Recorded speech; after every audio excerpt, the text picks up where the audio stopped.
We begin with the most popular opening move from white, pawn to e4.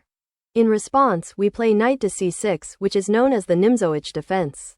This move, knight to c6, is versatile and can be effectively used against almost any setup. Let's dive into the main ideas, starting with white's most common continuations. A very typical response is pawn to d4. And here's our plan: we counter pawn to d4 with pawn to e5.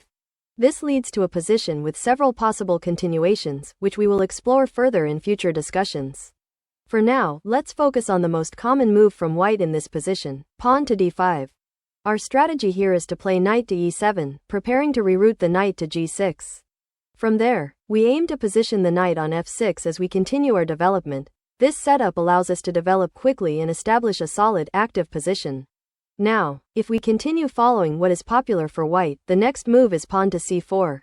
Looking at this position, white has a pretty strong center with two central pawns supported by the pawn on c4, which further stabilizes the structure. However, despite appearances, this position is only slightly better for white. We will continue with our setup by rerouting our knight to g6. A common response from white here is knight to c3, and in reply, we develop with bishop to c5. If white then plays bishop to d3, we continue by placing our knight on f6. The key point is that our moves remain consistent regardless of how white chooses to approach this position. While the key point is that our moves remain consistent regardless of how white chooses to approach this position. While there are variations white could attempt, the overall plan for us stays largely the same. This time, they play knight to e2, and no other move comes close to knight to e2. We're going to analyze this position. And you might be surprised to hear it, but knight to e2 is already a losing move. Why is that? Because we play knight to g4. Take a look at this: our knight attacks the f2 pawn. And we already have the bishop targeting that same pawn. Now, they have to respond to this threat, and their options are limited. One possibility is playing bishop to e3, which would defend the f2 pawn. However, we can simply capture the bishop on e3 with either our knight or bishop, and we gain a pawn at the end of that exchange. That's not very effective for them. Another option is playing rook to f1 to defend the f2 pawn. However, this is extremely uncomfortable for them. Even if we don't immediately win a pawn, they lose the ability to castle on the kingside. Their king will remain stuck in the center of the board for a while. Plus, it's entirely possible for us to bring out our queen and continue putting pressure on them. Rook to f1 doesn't look like better option. How else are they supposed to guard this pawn? Most players decide they need to castle. But this makes things so much worse. Why? Because we have an absolutely dominant move with queen to h4. This move keeps the pressure on the f2 pawn, and more importantly, it creates a checkmate threat in one move with queen takes h2, which would be checkmate because our knight also guards the h2 pawn. To avoid being checkmated, they must play pawn to h3. But this isn't going to go well for them either. We respond with knight takes h3, and now look at this: we attack their queen. Most players would naturally want to move their queen to avoid losing it, right? But if they move the queen, they actually lose in just a couple of moves. We deliver a double check by capturing with our knight. The fascinating thing about a double check is that the only way to escape it is by moving the king. It can't be blocked or neutralized in any other way. So, they move the king, and then we simply move our knight to almost any square that doesn't block the bishop or queen. For example, knight to g5. This is checkmate. There's no escape from this position. It's an absolutely brutal way for white to lose the game and a fantastic victory for black.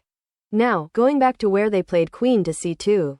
If they make the only reasonable move here, rook takes knight, you're just up material and still have significant pressure on their position. From here, you might consider moves like knight to h4 or pawn to d6, preparing to bring the bishop into the game.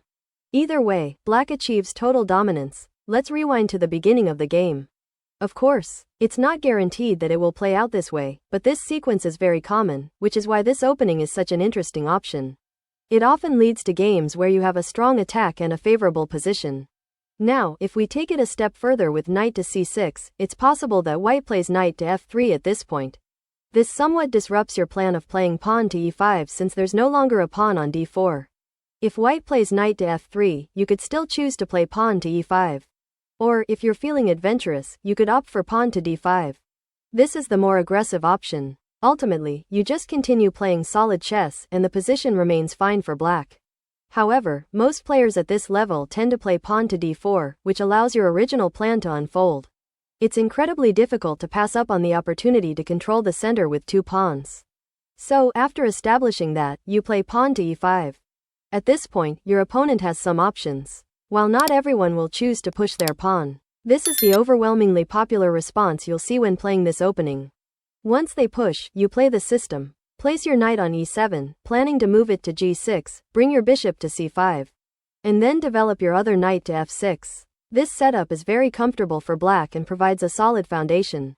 Now, here's another key position. In the previous line, we saw pawn to c4 as the move, but what if they play something like knight to f3? That seems natural enough. As mentioned earlier, this is essentially a system opening for black. You proceed with knight to g6, guarding the central pawn and maintaining your plan to play bishop to c5 and knight to f6. If they choose to play pawn to c4 after this, it simply transposes into the line we already discussed. However, let's consider a different scenario. What if they play a move like knight to c3 instead? This is also a fairly common response. In that case, you just continue with knight to f6, sticking to your system and maintaining a strong position. If they develop a bishop, such as bishop to d3, we simply continue with bishop to c5, maintaining a very comfortable and harmonious position. We're just following the same system moves. Now, let's suppose they pin the knight with bishop to g5, as this is by far the most common response. In this situation, we play pawn to h6, forcing them to make a decision. Generally, players don't like taking the knight, as the preference is usually to retreat the bishop and keep the pin. However, retreating the bishop isn't a great option in this position. You'll be looking to exchange pieces, taking their bishop and then recapturing, while also developing your own bishop, potentially to c5 or b4. Alternatively, you might even have a tactic to win a pawn, making it an ugly position for white. If they retreat the bishop to any other square along the diagonal, it essentially means their move bishop to g5 was a waste of time. In that case, after exchanges, we end up with a queen on f6, a strong knight on g6, and plans to develop further. From here, we could play pawn to d6, bring out the bishop to c5 or g4, and continue putting pressure on white's position. It's a very comfortable and active setup for black. All of our pieces are likely to be well placed, giving us a comfortable and pleasant position without much to worry about. Let's continue with the popular move bishop to d3. We respond with bishop to c5, as usual. Suppose they castle, we then play pawn to d6. At this point, their plans are unclear, but we have multiple ideas such as bishop to g4 or knight to f4. There's no immediate need to castle, and I would recommend not being in a hurry to do so. Why? Because they don't have any significant threats to exploit your uncastled king. Even if they manage to give a check, king to f8 is a simple and safe response, leaving you completely secure.